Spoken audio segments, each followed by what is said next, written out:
ये भी हो सकता है कि उनका मसला कल तक हल हो जाए, क्योंकि वो अपनी इंस्टॉलमेंट टाइम पर पे कर देते हैं। क्या मतलब है? मतलब ये, उन्होंने जो मोहलत मांगी थी वो कल खत्म हो जाएगी। क्या हम ऐसा कर सकते हैं कि डॉक्यूमेंट में ये दिखा दें कि उन्हें ये मोहलत दी ही नहीं गई, और क्योंकि पेमेंट अब तक हुई नहीं, ऐसे वो डिफॉल्टर साबित हो जाएंगे। ये तुम क्या कह रही हो शिजा? तुम ये बात भूल रही हो क्या? याद दिलाना पड़ेगा। मेरे सारे अकाउंट्स इसी बैंक में हैं। हाँ बिल्कुल हैं। समझो इस बात को, ये कोई बच्चों का खेल नहीं। हम लोगों के साथ ऐसा नहीं कर सकते। हर चीज डॉक्यूमेंटेड होती है। मैं अकाउंट्स बंद कर दूं क्या? क्या तुम मुझसे मजाक कर रही हो शिजा? तुम्हें किस बात से लग रहा है कि मैं मजाक कर रही हूँ? तुम जो चाहती हो वो हम हरगिज नहीं कर सकते। ठीक है, फिर मैं अपने अकाउंट्स बंद कर देती हूँ। तुम वो करो जो तुम्हें बेहतर लगता है। तुम्हारी इस धमकी की वजह से मैं ऐसा गैर कानूनी काम कभी भी नहीं करूंगी जिससे मेरे बैंक की बदनामी हो। बात करना फजूल है तुमसे।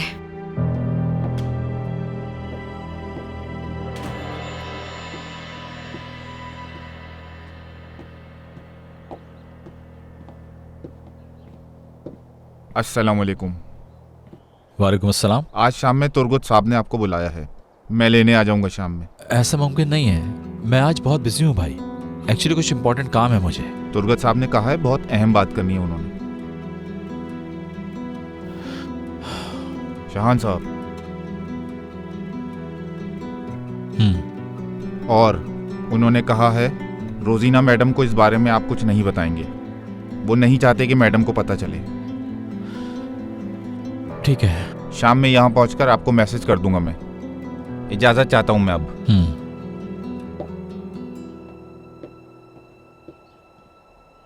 दो मीठे मीठे बोल क्या बोलो, फौरन शिकार हो जाती हैं। औरतों को देखना चाहिए था। इतना बदसूरत आदमी था, इस्तग़फिरुल्लाह। तुमसे झूठ नहीं बोलूंगा दोस्त। एक बदसूरत आदमी और इतनी औरतें। मैंने जिंदगी में पहली दफा खुद को किसी गैदरिंग में इनविजिबल फील किया है। यानी मुझे कोई देख ही नहीं रहा है, सिर्फ इस वजह से कि मेरे पास कोई ब्रांडेड सूट नहीं था। समझ रहे हो मेरी बात को? हर शख्स वहां पे ब्रांडेड सूट पहना हुआ था, बिल्कुल ऐसे ही जैसे उन सबका वलीमा हो।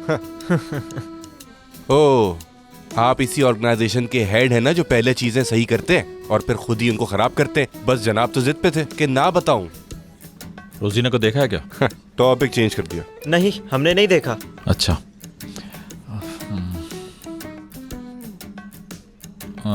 तुमने सामान तैयार कर लिया? जी कर लिया। मैं आपके साथ आऊं? आ जाओ।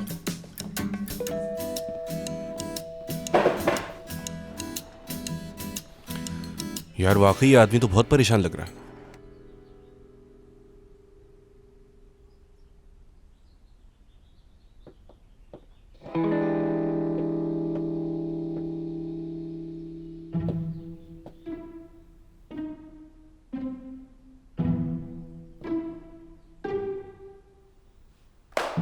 फरमाइए शैला साहिबा, क्या ढूंढ रही थी आप? नहीं, ऐसी कोई बात नहीं। मैं तो तुम्हें देखने के लिए आई थी, गलत मत समझो। तुम अपना काम करो। रजा, तुम्हें पता है ये लैपटॉप पे क्या कर रही है? वहाँ बैठी खानों के कंपटीशन को सर्च कर रही है। बात को समझो। बता रही हूँ तुम्हें, ये लड़का हमारी बेटी को इस्तेमाल कर रहा है। अब तो पानी सर से ऊपर चढ़ गया है, कहीं ऐसा ना हो मैं किसी का खून कर दूं। बाबा आप कहीं जा रहे हैं? वाह भाई वाह, तुम मुझे बताती हो कि तुम कहाँ जा रही हो जो मुझसे पूछने मैं कहाँ जा रहा हूँ? अरे मैं तो सिर्फ पूछ रही थी, आप इतना नाराज क्यों होने लगे? पूछना कोई गुनाह की बात तो नहीं। देखो जरा, अब बच्चे बाप को जवाब देंगे। पता नहीं तुम्हें दिन ब दिन क्या होता जा रहा है माइन। उफ यार, या अल्लाह, अब मैंने ऐसी क्या बात पूछ ली? मैं तो कुछ इंटरेस्ट शो कर रही थी इनकी लाइफ में, लेकिन नहीं। हाँ, माहिन को डांट लो बस हर वक्त।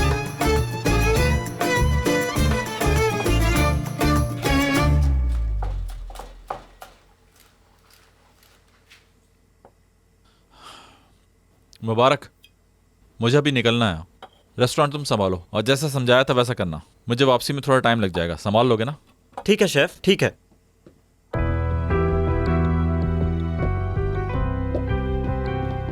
भाई मैंने तुमसे कहा था ना माहीन को कुछ मत बताना। यार बात तो सुनो। नहीं बताया मैंने। फिर इतनी टेंशन क्यों है? ना बताने की टेंशन है क्या? वो टेंशन भी है और रोजीना के दादा की भी है।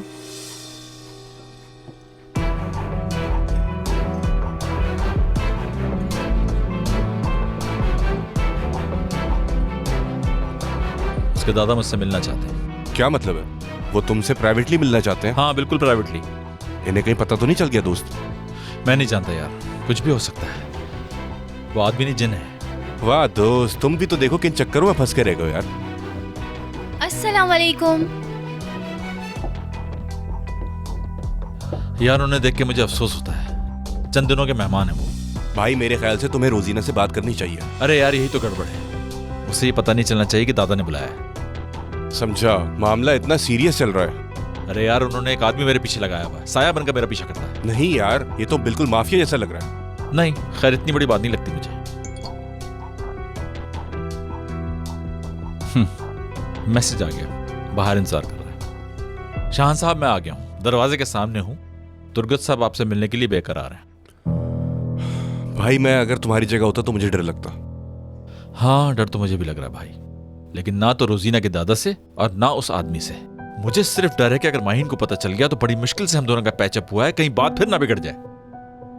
भाई तो फिर जैसे मैंने कहा वैसे ही करो, जाओ रोजीना से बात करो, उसे बता दो, क्योंकि ये बात अब जरूरत से ज्यादा बढ़ रही है। मेरे भाई ये बात कहना आसान है, करना मुश्किल है। मेरी जिंदगी मुझ पे कर्ज है रोजीना का।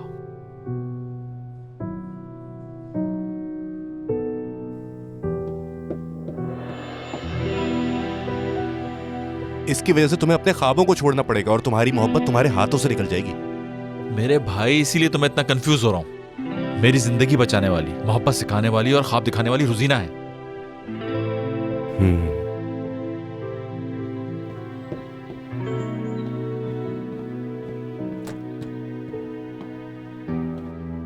रोजीना मैडम, दादा के पास चलो, मुझे एक जरूरी काम है।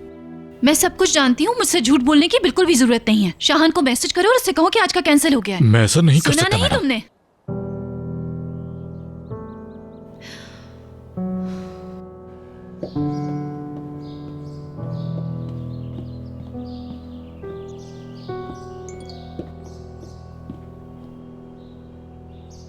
आज की मीटिंग कैंसिल हो गई है, बाद में आता हूँ। अब ये क्या हो गया?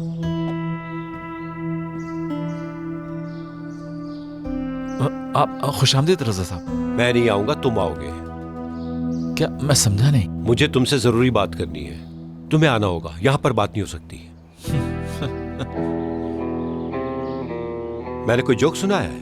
नहीं नहीं, यकीन कीजिए मुझे इस वक्त खुद पर हंसी आ रही है।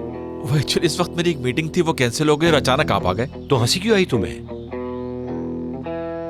जी दरअसल आपको पूरी बात नहीं पता ना, इसलिए आप नहीं हंस रहे। ठीक है, तो फिर हमें चलकर बात करनी चाहिए। चलो। जी बिल्कुल ठीक है, चलिए।